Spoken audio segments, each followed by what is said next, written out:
Alléluia. En ce moment, nous sommes en train de dire merci à Dieu, de bénir son nom.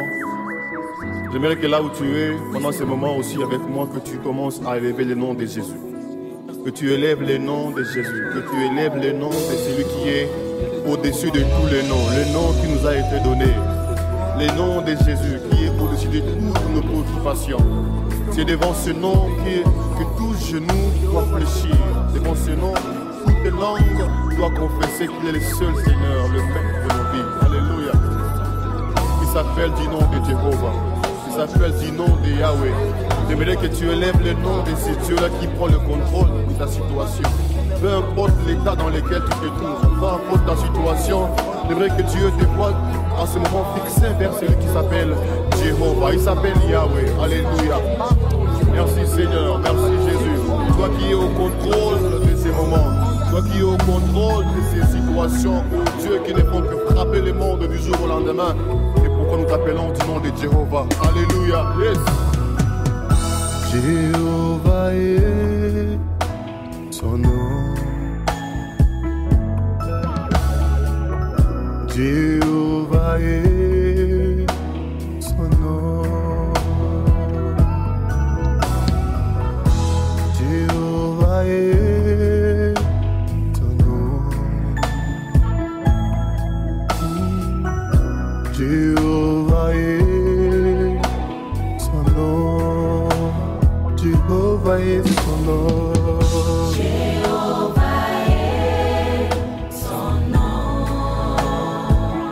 Jéhovah est son nom. Jéhovah est son nom. Dis-le encore ce matin, Jéhovah est son nom. Alléluia. Jéhovah est Proclame-le de tout ton cœur. Il s'appelle Jéhovah. Jéhovah est son nom. Come on, yes, God. Jéhovah est son nom. El Shaddai est son nom. El Shaddai est son nom. El Shaddai est son nom. Le Tout-Puissant, il s'appelle El Shaddai, le Dieu Tout-Puissant, le seul El Tout-Puissant. Shaddai est Alléluia. son nom. Il s'appelle Emmanuel. Emmanuel est son nom. Emmanuel est Le Dieu parmi son peuple. Il s'appelle du nom de Emmanuel, lui qui prend le contrôle de cette situation encore. son nom. Dis Adonai est son nom. Adonai est son nom. Adonai est Alléluia. son nom. Le Seigneur éternel, il s'appelle Adonai. Adonai. Adonai Adonai. son nom. Oh, puissant, puissant, puissant, glorieux. Puissant guerrier, fort dans le combat. Jéhovah est son nom. Puissant, puissant, glorieux, son nom. Puissant guerrier, Puissant ce matin. fort dans le combat. Jéhovah est Élève ta voix, élève ta voix, élève ta voix. Parle à cette Dieu là où tu es en ce moment. Il t'entend. Alléluia.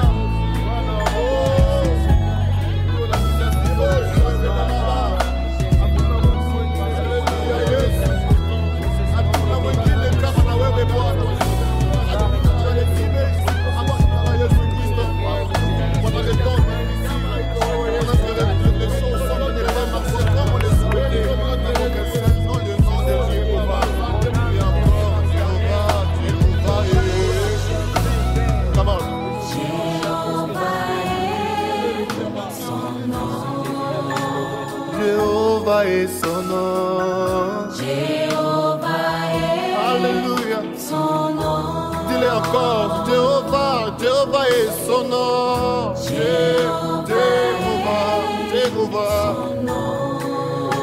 Jéhovah, Jéhovah est son nom. Jéhovah est Proclame-le de tout ton cœur. Il s'appelle Jéhovah. Jéhovah. Yahweh. Jéhovah est son nom. Jéhovah est Proclame-le l'aimer de tout ton cœur. Il s'appelle Jéhovah.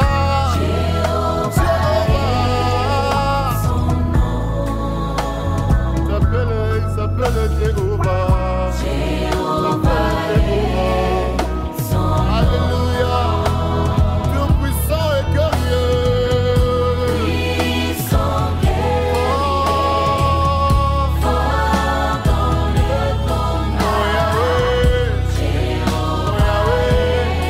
C'est lui que je chante, c'est lui que je sers, le tout puissant et glorieux, Yahweh.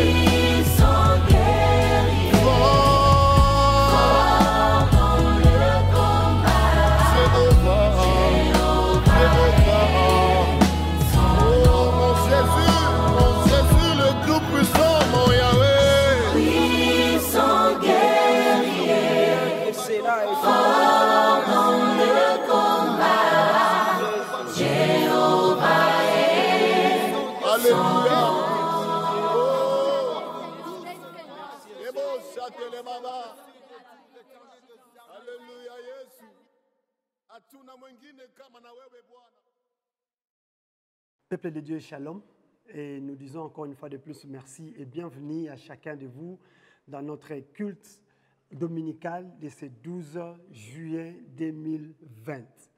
C'est pour moi encore un réel plaisir de me retrouver devant vous. C'est votre humble serviteur, Pasteur André de l'aumônerie Un Jour Nouveau. Je suis vraiment heureux de recevoir cette grâce de la part de Dieu, d'être parmi les gens que le Seigneur utilise pour édifier son Église. Avant tout, bien-aimés, permettez à ce que je puisse premièrement dire merci à notre équipe de louange et adoration, les worshipers, pour ce temps merveilleux qu'ils viennent de nous accorder ensemble. Je suis sûr que vous avez loué avec nous et adoré le Seigneur avec nous. Alors ce matin, nous voulons encore une fois de plus avoir l'occasion d'écouter ce que le Seigneur a à nous dire. Vous vous rappelez que depuis le dimanche passé, nous sommes en train d'aborder un thème qui sera abordé pendant tout ce mois de juillet, c'est-à-dire la multiplication qui est considérée comme l'une des manifestations de la gloire. La multiplication qui est considérée comme l'une des multiplications de la gloire. Et aujourd'hui, bien aimé, je vais me focaliser sur les lois de la multiplication. Donc, pour ceux qui écrivent, écrivez que notre thème pour ce matin, nous allons parler sur les lois de la multiplication. Avant tout, permettez que je puisse juste vous demander de baisser vos têtes dans la prière et nous allons invoquer encore la présence de notre Dieu. Prions. Seigneur Dieu des armées, nous disons merci. Merci pour ta grâce et ton amour. Merci pour mon frère et ma sœur qui est déjà connecté à sa tablette, à son téléphone, mais aussi à son écran, à son poste téléviseur, Seigneur. Je prie et je demande à ce que ta grâce soit sur chacun de nous. Je demande à ce que ton Esprit Saint nous interprète ta parole. Et ce matin, Père, je vais tout abandonner et laisser, ô Père éternel, d'entre tes mains, afin que tu nous conduises et tu nous diriges. C'est au nom de Jésus-Christ de Nazareth que je prie et je dis Amen. Bien-aimés dans le Seigneur, comme vous le savez, le dimanche passé, nous avions parlé sur les facteurs de la multiplication. Et notre passage que nous avons lu, que je vais encore citer ce matin, c'était dans Hébreux 13, 14. La Bible nous a dit ceci. « Lorsque Dieu fit la promesse à Abraham, ne pouvant jurer par un plus grand que lui, il jura par lui-même et dit, « Certainement, je te bénirai et je multiplierai ta postérité. » Rappelez-vous que le dimanche, nous avons dit que le but de la multiplication, c'était l'augmentation. C'était l'augmentation des nombres, d'une quantité de quelque chose. Et nous avons continué en disant que, bien aimé, Dieu, des fois, pour changer la situation, n'a pas besoin forcément de changer les données ou de changer les chiffres. Mais tout ce que Dieu fait, c'est de changer des fois seulement l'opération. Parce que nous avons dit que dans une situation tellement difficile, compliquée, dans laquelle nous nous retrouvons pour le moment, Dieu n'aura pas besoin de revenir pour commencer à changer les circonstances. Des fois, Dieu n'a pas besoin de ça. Tout ce que Dieu veut, c'est qu'il va changer, il va changer l'opération qu'il a utilisée pour te donner un bon résultat. Et c'est pour cela que je suis en train de t'encourager, bien-aimé, en disant ceci. N'aie pas peur, parce que ton Dieu a dit qu'il te multipliera. Ton Dieu a dit qu'il te bénira. Et il va te bénir dans n'importe quelle situation, dans n'importe quelle circonstance. Tout ce qui va dépendre, c'est l'action ou soit l'opération que lui, il va faire dans ta vie. Alors, le dimanche passé, nous avons parlé autour de 3 facteurs de la multiplication. La multiplication dans la vie des enfants de Dieu. Et nous avons dit, le premier facteur qu'un enfant de Dieu doit prendre en considération pour sa multiplication, nous avons parlé de la foi. Et cette foi qui nous place en face de l'identité de Dieu. Cette foi qui nous révèle Dieu. Pas une foi qui nous concentre seulement sur la rémunération que Dieu donne, mais une foi qui nous révèle Dieu. Dieu dit ceci, c'est que que ceux qui viennent vers moi doivent croire que j'existe et que je suis le rémunérateur de ceux qui viennent vers moi, de ceux qui croient en moi. Et j'avais bien insisté en disant ceci, bien-aimé, ne te focalise pas sur la rémunération que tu vas avoir de la part de Dieu, mais focalise-toi sur la personne de Dieu. Le deuxième facteur que nous avons cité ce dimanche, nous avons parlé des actions de grâce. Et nous avons dit les actions de grâce, c'est un remerciement. C'est une culture de savoir dire à Dieu merci. Et bien aimé, c'est très important en tant qu'enfant de Dieu que nous puissions savoir que tôt le matin et très tard le soir, nous avons toujours besoin de dire à Dieu merci. Parce qu'il y a certaines choses que nous considérons comme étant acquis, mais en fait, c'est juste la grâce de Dieu. Et lorsque nous sommes reconnaissants à Dieu, lorsque nous savons présenter à Dieu nos actions de grâce, Dieu trouve que réellement nous savons que c'est celui qui a permis à ce que nous soyons ce que nous sommes devenus. Les actions de grâce. Et enfin, j'ai parlé de la persévérance qui consistait à continuer à faire ce que tu fais jusqu'à ce que tu arrives au résultat escompté. Et alors aujourd'hui, comme je l'ai dit, nous allons parler sur le loi de la multiplication. Et je vais vous inviter à ouvrir vos Bibles et lire avec moi Jean chapitre 15, le premier verset au 5e. Jean chapitre 15, le premier verset au 5e. La Bible dit ceci. « Je suis le vrai cep et mon Père est le vigneron. Tout sarment qui est en moi et qui ne porte pas de fruits, il les retranche. Et tout sarment qui porte du fruit, il les monde, afin qu'il porte encore plus de fruits. Déjà vous êtes purs à cause de la parole que je vous ai annoncée. Demeurez en moi et je demeurerai en vous. Comme le sarment ne peut de lui-même porter du fruit, s'il ne demeure attaché au cep, ainsi vous ne pouvez non plus si vous ne demeurez en moi. Je suis le cep, vous êtes le sarment, celui qui demeure en moi et en qui je demeure porte beaucoup de fruits, car sans moi, vous ne pouvez rien faire. Vous ne pouvez rien faire. Alors, de manière simple et générale, je dirais que la loi, c'est une norme générale et impersonnelle. Normes et impersonnelles. C'est 2 mots sont très importants et j'aimerais que nous puissions bien les comprendre. Lorsque je voulais chercher à savoir c'est quoi une norme, on a dit que la norme vient du mot latin norma, qui veut dire règle. Et cela désigne un état habituel considéré le plus souvent comme une règle à suivre. C'est-à-dire une norme, c'est quelque chose d'habituel, quelque chose qui doit se faire habituellement et qui sera considéré comme une règle pour arriver à quelque chose. Mais aussi, ce terme désigne aussi un ensemble de caractéristiques décrivant un objet ou un être. C'est-à-dire, je vais dire que ceci, c'est une tablette. Lorsque je prends une autre tablette et je vérifie les fonctionnalités, je trouve que celui-ci a presque la même fonctionnalité et même objectif que l'autre. Alors, je vais les classer tous dans la classe des tablettes. Ce n'est pas parce que j'ai un livre qui a la forme de tablette que j'appellerai ça tablette, parce que ça n'a pas les mêmes caractéristiques. Donc, les normes, c'est tout ce qui nous donne les mêmes caractéristiques qui décrivent quelque chose. Et cela entre dans ce qu'on appelle les normes pour appeler quelque chose à arriver dans ça ou dans cela. Alors, tout ce qui entre dans une norme est considéré comme normal.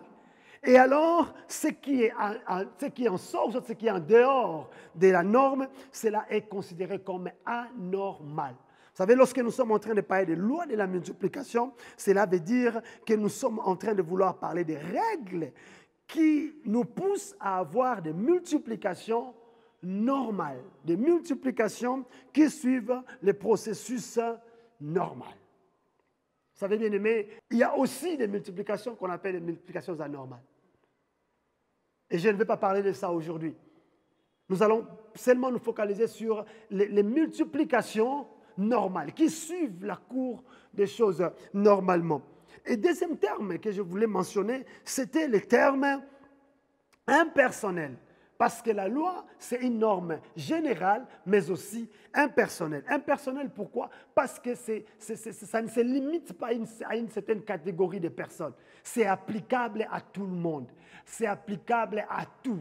Quand nous parlons de la loi de la multiplication, c'est-à-dire nous parlons de quelque chose qui est applicable à toute personne vivant ici sur terre. Pour se multiplier, tu as besoin de passer par là. Pour avoir une multiplication normale, tu as besoin de passer par là. Alors, il y a trois vérités avant que nous puissions entrer dans le vif de notre sujet. La première vérité que je voulais mentionner ici, bien-aimé, c'est que tout ce que Dieu a créé est régi par soit une loi, soit un principe. Aller en dehors de la loi dans laquelle que le Seigneur lui-même a prévu, bien-aimé, tu te mets toi-même à l'écart de l'autoroute de la multiplication. À l'autoroute qui pouvait t'amener vers la multiplication. Il a enseigné sur la foi et cette foi, il a basé sur l'histoire de Pierre qui a marché sur l'eau. Et enfin, il a conclu en disant ceci, la foi n'est pas seulement une assurance, mais la foi c'est une démonstration. Et ce jour, il a invité toute son église d'aller avec lui sur le lac Mainombe parce qu'il allait expérimenter la foi en marchant sur l'eau. Et cette histoire nous dit que cet homme est entré dans le lac. L'eau a commencé par les chevilles, les genoux, et puis après il s'est retrouvé lui-même dedans. Et jusqu'à aujourd'hui, son histoire est clôturée. Parce que pour lui, il pensait que par cause de la foi, je vais briser toutes les lois que le Seigneur a placées. Non, bien-aimé, laisse-moi te dire une chose. La foi ne peut briser la loi que lorsque Dieu t'a dit « viens ». Lorsque Dieu te dit « viens ». Mais la loi de Dieu reste. Si tu marches sur l'eau, tu vas te noyer. C'est une loi. La loi de la pesanteur va peser sur toi. Et tu ne diras pas à Dieu, pourquoi est-ce que je me suis noyé? Dieu te dira, parce que tu n'as pas observé la loi de la nature. Tout ce que Dieu a créé est régi par une loi, soit un principe. Alors la deuxième vérité, bien-aimée, que je voulais partager avec vous, c'est que Dieu lui-même respecte sa loi. C'est-à-dire la loi que Dieu a établie, la loi de la nature, Dieu respecte. Il voulait envoyer son fils pour venir sauver l'humanité. Dieu a accepté que son fils puisse entrer dans les ventres de la femme, passer 9 mois. Après les 9 mois, la Bible nous dit qu'il est né comme un enfant et Jésus-Christ a appris à parler. Lui à qui appartient la parole, il a appris à balbutier comme un enfant. Et après, Jésus-Christ a accepté de marcher à 4 pattes. Lui, pour qui terre n'est que les marchepieds, bien-aimé. Il a accepté, la Bible nous dit, il grandissait, il croissait en stature, en grâce. Il a accepté ce processus. Pourquoi? Parce que pour Dieu, c'était une loi de la nature. Une fois, Jésus-Christ se retrouve dans la noce de Canaan avec sa maman. Sa maman lui dit, mon fils, ils n'ont plus de vin. Et Jésus-Christ lui répond d'une manière là, souvent quand je ne comprenais pas encore bien ces passages, je disais, mais Jésus-Christ, ça c'est de l'arrogance. Comment tu peux répondre comme ça à ta maman? Et Jésus lui dit, femme, qu'y a-t-il entre toi et moi? Et il ajoute un élément important en disant, mon heure n'est pas encore venue. Comme pour lui dire, écoutez, il y a une loi qu'on appelle la loi du temps, que je dois moi-même observer, que je dois moi-même respecter. Et c'est Ecclésiaste qui nous dit, Ecclésiaste 3, en disant, chaque chose respecte un temps. Chaque chose a été créée avec un temps et dans un temps. Troisième vérité, c'est que toute multiplication qui sort de la norme devient anormale. Ça, j'en ai parlé. Toute multiplication qui ira en dehors de la loi que Dieu a établie alors là, nous parlerons d'une autre forme de multiplication que je ne vais pas aborder dans cet enseignement. Une multiplication miraculeuse, une multiplication anormale. Amen. Hein? Alors, il y a trois lois de multiplication que je voulais partager avec vous. La première loi, bien aimé, pour ceux-là qui sont en train d'écrire, écrivez la loi de l'appartenance. La loi de l'appartenance. Cette loi consiste à reconnaître la source de son identité. Cette loi consiste à reconnaître que j'appartiens à quelque chose, j'appartiens à quelqu'un. Pourquoi? Parce que l'appartenance est le fait d'appartenir à quelqu'un, à un groupe ou à un ensemble. Tu vois? Donc, je reconnais que j'appartiens à ce groupe-là. Alors, la première personne à qui il faut appartenir, bien aimé, c'est Jésus lui-même. Dans le passage que nous avons lu dans Jean 15, dans le premier verset, Jésus-Christ est en train de dire ceci. Tout sarment qui est en moi. En fait, Jésus-Christ reconnaît que le processus commence par les sarments qui sont en moi. Donc, on ne peut pas connaître ce que Jésus dit par la suite, aussi longtemps que nous ne lui appartenons pas. Et Jésus-Christ, c'est celui, la première personne à qui il faut appartenir. Alors, dans Luc chapitre 5, 4 à 6, il y a une très bonne histoire là-bas. C'est l'histoire de Pierre et ses frères. Ils ont pêché toute la nuit. Et Jésus-Christ débarque pendant la journée, alors qu'ils arrangeaient leur filet. Et Jésus-Christ vient et dit à Pierre, « Pierre, donne-moi ta barque. » Et Pierre n'a pas hésité, lui a juste donné sa barque. Jésus-Christ a utilisé sa barque. Écoutez ce que la Bible me dit. Lorsqu'il lui cessait de parler, il dit à Simon, « Avance en pleine eau et jetez vos filets pour pêcher. » Simon lui répondit, « Maître, nous avons travaillé toute la nuit sans rien prendre. Mais sur ta parole, je jetterai le filet. » L'ayant jeté, ils prirent une grande quantité de poissons et leur filet se rompait. Ce que j'ai compris, bien aimé, dans ces passages, c'est que quand tu décides de donner à Jésus-Christ ta barque ou de faire de Jésus-Christ le propriétaire de ta barque, Jésus-Christ te fait le propriétaire de ces poissons. Jésus-Christ finit par te dire, écoutez, comme toi tu m'as donné ta barque, je sais que tu as aussi besoin de poissons. Les poissons m'appartiennent, c'est moi qui les ai créés, je te les donne. Bien aimé, tout ceci me pousse à te dire ceci, c'est que tu as besoin de donner à Jésus-Christ tout ce que tu as. Que ta vie, tes biens, tes ressources, tout ce que tu as, bien aimé, que cela appartienne à Christ. Laisse que Christ puisse avoir la main mise sur tout ce que tu fais. Et tu ne regretteras jamais. Parce que Jésus-Christ n'est pas quelqu'un qui vient t'appauvrir, mais il vient pour t'enrichir. Quand il vient prendre ce que tu as, c'est parce qu'il a quelque chose à te donner. Et quelqu'un a dit ceci, si tu fais de Dieu ta priorité, Dieu fera de toi sa priorité. Quand tu fais de Jésus ta priorité, toi tu deviendras aussi une priorité pour Jésus. Oh, est-ce que tu continues à garder ta barque? Est-ce que tu continues à être comme le maître de ta barque? Donne ça à Jésus. Fais en sorte que Jésus soit le propriétaire de ta barque. Tu auras les poissons. Deuxième chose que j'ai remarqué encore ici, bien aimé, c'est que tu ne peux pas agir au nom de Jésus sans lui appartenir. Tu ne peux pas. Tu ne peux pas.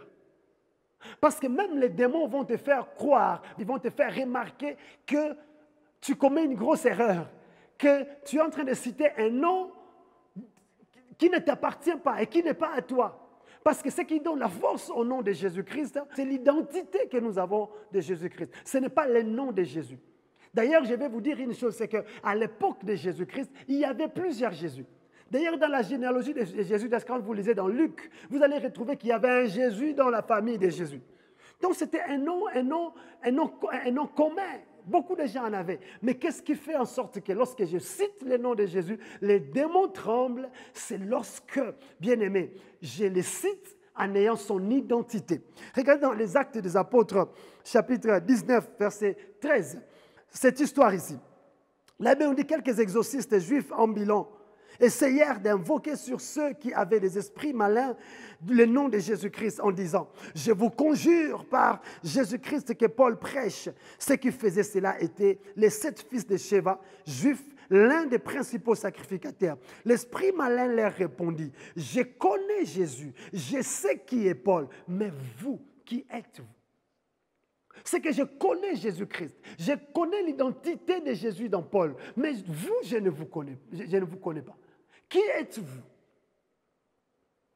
Bien-aimé, ce qui donne la force au nom de Jésus lorsque nous citons ces noms, c'est la nature, l'ADN de Jésus qui est en nous. Malheureusement, il y a plusieurs personnes qui veulent recevoir de Jésus, mais ils ne veulent pas appartenir à Jésus. Ils veulent recevoir les miracles de la part de Jésus, mais ils ne veulent pas recevoir l'identité de Jésus. Et c'est là que Paul est en train de dire, il y a beaucoup de gens qui feront l'apparence de la piété, mais en oubliant ce qui en fait la force. Ce qui fait la force de la piété, c'est cette nature, c'est cette vie de la piété que nous vivons.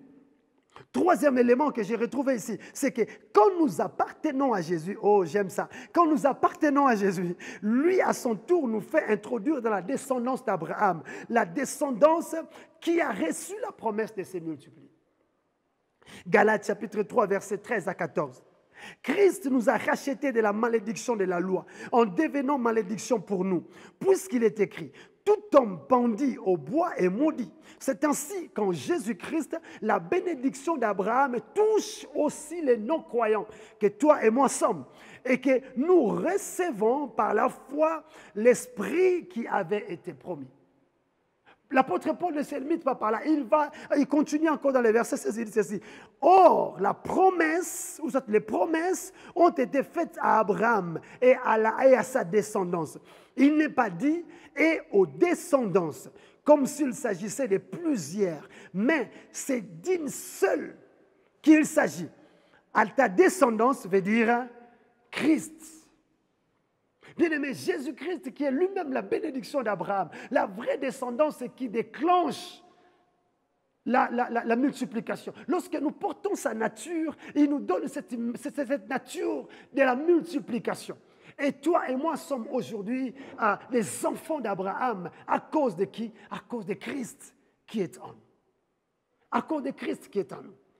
La grande question que je te poserai ce matin, est-ce que tu appartiens à Jésus? Est-ce que quand Jésus-Christ dit, il te regarde, il dit, tu es un sarment qui est en moi. Tu es un sarment qui est connecté à moi, qui m'appartient. Ou soit tu dis, non, moi je suis un électron libre. Non, il n'y a pas de multiplication pour des électrons libres. La deuxième chose dans laquelle il faut appartenir, c'est le groupe. Bien aimé, il faut appartenir à un groupe. Appartenir à un groupe, c'est très important pour ta multiplication.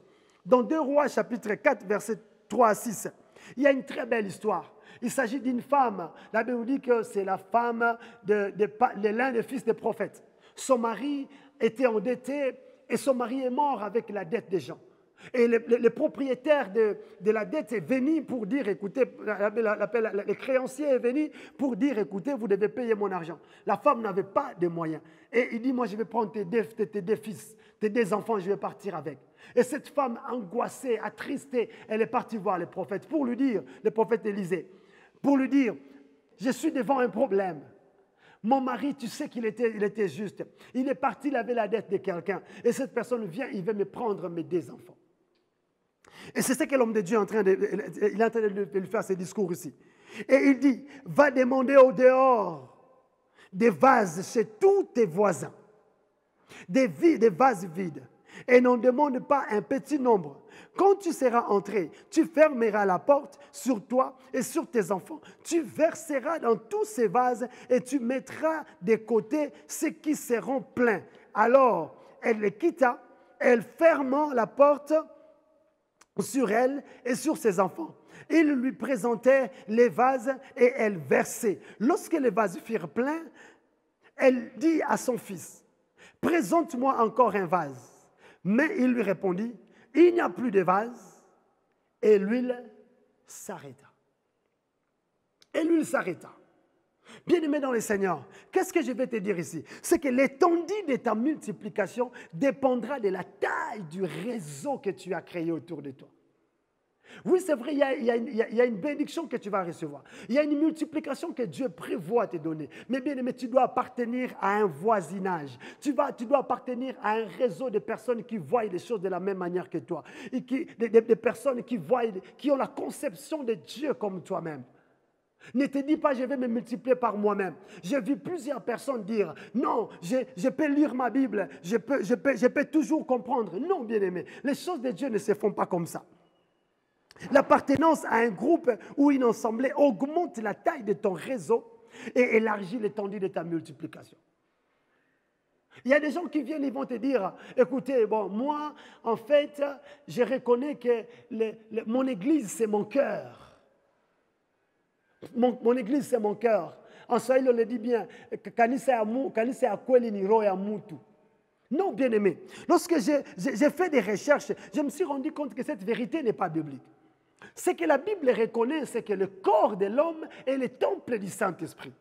Mais le corps de Jésus, c'est ça l'Église. On n'a jamais dit que le corps de l'homme, c'est l'Église de Jésus. Non, le corps de l'homme, c'est le temple du Saint-Esprit. Et écoutez maintenant, lorsqu'on décrit le corps de Jésus, on dit que le corps de Jésus, c'est un assemblage de membres. Paul dit, nous tous, nous sommes des membres dans ce corps. Là, on n'a jamais dit que le corps de Jésus-Christ était formé par une seule personne. C'est formé par plusieurs personnes, par une assemblée. Alors dans Hébreux chapitre 10, verset 25, écoutez ce que l'auteur des Hébreux est en train de dire. N'abandonnons pas notre assemblée comme certains en ont l'habitude, mais encourageons-nous mutuellement. Faites cela d'autant plus que vous voyez s'approcher les jours. Bien aimé, n'abandonnons pas nos assemblées. Il y a un pasteur qui m'a posé la question en disant, pasteur, est-ce qu'après les déconfinements, nous allons reprendre nos églises ou nous allons réimplanter les églises?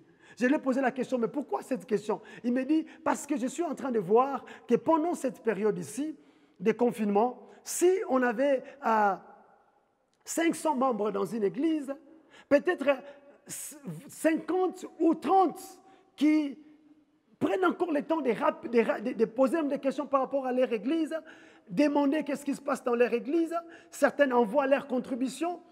Bien aimés, pourquoi est-ce que nous déconnectons de nos assemblées? Parce que nous avons besoin de ces assemblées-là pour nous multiplier. Rappelle-toi ceci, c'est que pour cette femme ici, lorsque les vases que les voisins lui ont donnés se sont terminés, la multiplication s'est arrêtée. La multiplication s'est arrêtée. Plus tu te déconnectes des autres, plus tu t'amènes vers l'arrêt de ta multiplication. Et je veux encore une fois de plus attirer votre attention, c'est qu'appartenir dans un groupe n'est pas seulement une question de la présence physique, mais surtout d'un sentiment interne qui te lie à ces groupes. Ça veut dire, je peux être loin. On ne se réunit plus en groupe, mais je sens en moi que j'ai encore envie de savoir comment va mon frère, comment est-ce que l'autre frère qui a voyagé, ou soit qui est encore à la maison, comment est-ce qu'ils vont, comment est-ce que le confinement s'est fait dans d'autres familles.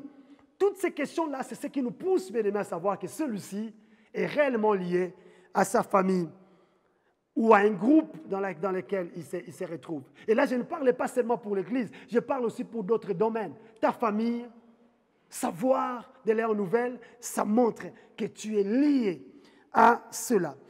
Alors, bien aimé, la deuxième loi que je voulais vous proposer, c'est la loi de l'attachement. Dans le verset 4, la Bible dit ceci, toujours dans Jean chapitre 15, là où nous avons lu. « Demeurez en moi, et je demeurerai en vous. Comme le sarment ne peut de lui-même porter du fruit s'il ne demeure attaché au cep. Ainsi, vous ne pouvez non plus si vous ne demeurez en moi. Je suis le cep, vous êtes les sarments. » Vous savez, bien aimé, appartenir est un grand pas pour se multiplier. Mais cela n'est pas assez. Parce qu'il faut encore s'attacher. Et s'attacher, c'est quoi? C'est un sentiment d'affection, de sympathie ou vif intérêt qui te lie fortement à quelqu'un ou à quelque chose. Un intérêt. Est-ce que, bien aimé, tu sens de l'intérêt pour Jésus? Est-ce que tu sens de l'intérêt pour Dieu? Est-ce que tu sens de l'intérêt pour ce que tu es en train de faire pour Dieu? Parce que si tu n'as pas ce vif intérêt, il te sera difficile de rester attaché à Christ. Et surtout lorsque tu traverses des moments difficiles, lorsque tu traverses des moments de persécution, lorsque tu traverses des moments où Christ t'exige certaines choses, c'est à ce moment-là que tu vas voir, est-ce que je me sens attaché à Christ? Pourquoi est-ce que je m'attache à Jésus? Premièrement, bien-aimé, c'est pour lui ressembler. Parce que l'attachement nous permet de ressembler, d'être comme. N'est-ce pas qu'on dit, ce qui s'assemble, se ressemble. Donc, plus on est attaché, plus on se ressemble. Plus je reste connecté à Jésus, plus je deviens comme Jésus. Ephésiens 4, 13 nous dit ceci. Jusqu'à ce que nous soyons tous parvenus à l'unité de la foi et de la connaissance du Fils de Dieu, à l'état d'homme fait, à la mesure de la stature parfaite de Christ. C'est-à-dire, arriver à la stature parfaite de Christ. Bien-aimé, tu ne peux pas y arriver si tu n'es pas attaché à Dieu. Tu ne peux pas y arriver si tu n'es pas attaché à Christ. Et la Bible nous dit ici clairement en disant ceci, c'est que de la même manière qu'un sarment ne peut pas se multiplier s'il ne reste attaché, de la même manière, toi et moi, nous ne pouvons pas nous multiplier, nous ne pouvons pas produire si nous ne restons attachés au cep, le cep qui est Jésus-Christ. Et deuxième des choses, pourquoi est-ce que on doit s'attacher? C'est pour reproduire la même espèce. Pour reproduire la même espèce. Dieu a investi en nous et il veut qu'au travers de nous, nous puissions continuer à nous reproduire. Regardez dans l'histoire de Noé. Dieu dit à Noé, prends-moi les bêtes. Mais il demande à Noé de prendre les mâles et la femelle. Pourquoi? Parce qu'il a fallu que chaque espèce puisse reproduire la même espèce. Chaque espèce puisse donner la même espèce. Et c'est pour cela, bien aimé, nous devons faire attention avec des hérésies qui viennent en disant non, écoutez, les serpents ont couché avec la femme, alors il y a eu Caïn. Attends, comment est-ce que la sémence des serpents peut réagir avec la sémence de l'homme? Ça ne peut pas se faire, même scientifiquement parlant, ça ne peut pas se faire. Ça ne peut pas se faire parce qu'il n'y a que des espèces entre elles qui peuvent se reproduire. Alors lorsque vous restez attaché à Jésus, Jésus-Christ nous donne la capacité de reproduire la sémence qui est en nous, de reproduire la même espèce. Regardez dans Matthieu chapitre 29, 19, la Bible nous dit ceci. Allez donc, faites de toutes les nations des disciples, les baptisant au nom du Père, du Fils et du Saint-Esprit. Jésus dit aux disciples d'aller faire des disciples.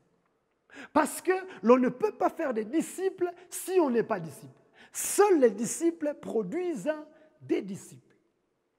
Donc la première phase, pour que tu sois productif par rapport aux disciples, il faut que toi-même et moi soyons des disciples. Alléluia. Je suis certain que le Saint-Esprit est en train de nous faire comprendre ce que Dieu veut que nous puissions apprendre ce matin. Le Saint-Esprit veut que nous puissions comprendre, bien-aimés, ce que Dieu attend, que nous puissions premièrement lui appartenir, deuxièmement s'attacher à lui. Et alors, troisième loi, et je vais me limiter par là, troisième loi, c'est la loi de la production. La loi de la production. Tout sarment qui est à moi et qui ne porte pas de fruits, il les retranche. Ça, c'est le verset 2 de Jean 15. Il les retranche. Et tout sarment qui porte du fruit, il les monde afin qu'il porte encore plus de fruits. Cette loi, bien-aimée, est basée sur ta capacité de rentabiliser ce que tu as. J'irai encore loin en disant de rentabiliser aussi ce que tu es. Parce que Dieu a investi dans ta personne, mais il a aussi investi dans tes mains. Il a investi dans ta personne en te donnant la nature que tu as, les talents que tu as, l'environnement que tu as. Dieu a donné aussi, je dirais, cet environnement à toi. Il t'a donné des ressources, il t'a donné tout ce qui est autour de toi, bien-aimé, afin que tu sois productif. Vous savez, une chose qui énerve Dieu, c'est de voir que tout ce qu'il a déposé en nous, on ne les a pas utilisés. Tout ce qu'il a déposé en nous arrive à mourir.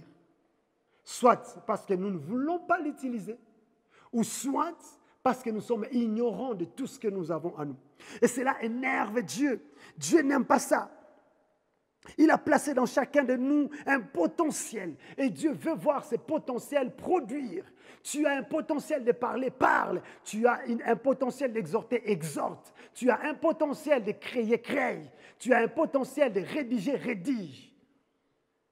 C'est ce que Dieu attend de nous. C'est ce que Dieu attend de son Église. Luc chapitre 13, versets 6 à 7. On nous raconte l'histoire, une parabole d'un homme qui avait planté sa vigne et il vint pour y chercher du fruit et il n'en trouva point. Alors il dit au vigneron, voici 3 ans que je viens chercher du fruit à ces figuiers et je n'en trouve point. Coupez-les. C'est ça la décision que lui il a prise. Coupez-les. Pourquoi occupe-t-il la terre inutilement? Ma prière à moi est que lorsque Dieu vient dans ma vie et qu'il vient dans ta vie, bien-aimé, qu'il ne puisse pas faire une déclaration horrible comme cette déclaration, en disant, André, tu occupes inutilement la terre. Et il demande au vigneron de me couper. Pourquoi? Parce que je ne produis pas. La loi de la production, bien-aimé, c'est une loi qui pousse Dieu à nous multiplier. Dieu ne peut pas nous multiplier si nous ne produisons pas. Pourquoi? Parce que Dieu n'utilisera pas autre chose pour nous multiplier. Dieu utilisera nos productions pour nous multiplier. Dieu n'utilisera pas, bien-aimé, les talents qu'il a déposés en nous pour nous multiplier. Dieu utilisera les productions que nous avons eu à faire avec ces talents pour nous multiplier. Rappelez-vous, lorsque l'homme de Dieu, Élisée, est venu vers la femme qui lui a demandé un miracle, cette femme qui a connu une multiplication terrible dans sa vie, une multiplication de l'huile, elle nous dit, ça s'est arrêté jusque lorsqu'elle est arrivée à manquer des vases. Vous savez ce qu'Élisée lui a posé? Femme, qu'as-tu? Et cette femme lui a répondu, homme de Dieu, je n'ai rien. Si cette femme allait se limiter à « je n'ai rien », elle n'allait rien recevoir. Mais elle a continué en disant « j'ai seulement un peu d'huile ». Oui, même si tu as un peu d'huile, présente ça à Dieu. Dis à Dieu, Seigneur, je n'ai qu'un peu d'huile. Dieu partira de ce un peu d'huile pour faire de toi ce qu'il veut faire de toi. La multiplication passera par les produits que tu as. Alors, comment devenir productif? Cette question-là, c'est tout le monde qui peut se poser. Maintenant, comment est-ce que je vais faire, pasteur? Parce que je viens d'apprendre qu'il faut que je produise. Si je ne produis pas, le vigneron, quand il va arriver, il va dire, coupez-les. Coupez-les. Première des choses, il faut accepter les mondages. Jésus dit que les sarments qui produisent, les sarments dans lesquels nous avons trouvé un peu de produits, pour que ça se multiplie, il faut les monder. Les mondages, c'est l'action d'enlever les tiges mortes, les feuilles mortes, afin de te permettre, de me permettre de devenir meilleur. C'est pour cela, dans Hébreu, est en train de dire, bien-aimés, débarrassez-vous de tout fardeau qui vous enveloppe si facilement. Débarrassons-nous de tout ce qui nous enveloppe si facilement. Dieu va nous exiger certaines choses à abandonner. Dieu va nous demander de faire certaines choses que nous ne voulions même pas faire. Pourquoi? Parce qu'il veut nous émonder. Et lorsqu'on émonde, ça fait mal. Lorsqu'on émonde, ce n'est pas plaisant. Mais l'objectif de cette douleur, c'est que toi et moi, nous puissions abonder dans la multiplication. Nous multiplier encore une fois de plus. Deuxième des choses que je vais partager avec vous pour devenir productif, c'est aimer l'instruction. Aimer l'instruction. Proverbe 13, 1 nous dit ceci. Un fils sage écoute l'instruction de son père, mais les moqueurs n'écoutent pas la réprimande. Les moqueurs détestent la réprimande. Et si tu veux être productif, c'est multiplier dans ce que tu es, ou ça pousser Dieu à prendre ton produit et le multiplier. Bien-aimé dans le Seigneur, accepter l'instruction. L'instruction va te donner les atouts de se multiplier. Vous savez, bien-aimé, dans le monde du succès, l'information est un atout. Les gens qui savent qu'il faut se multiplier, ils cherchent à avoir des informations. Et une nouvelle information, c'est quelque chose de nouveau qui le pousse à accéder à une nouvelle dimension. Mais si tu te limites à ce que tu sais déjà, tu limites aussi ta multiplication. C'est ce que je puisse terminer vite, bien aimé. Les choses que le Seigneur nous demande de produire. Premièrement, il dit, produisez les fruits dignes de la repentance. Les fruits dignes de la repentance.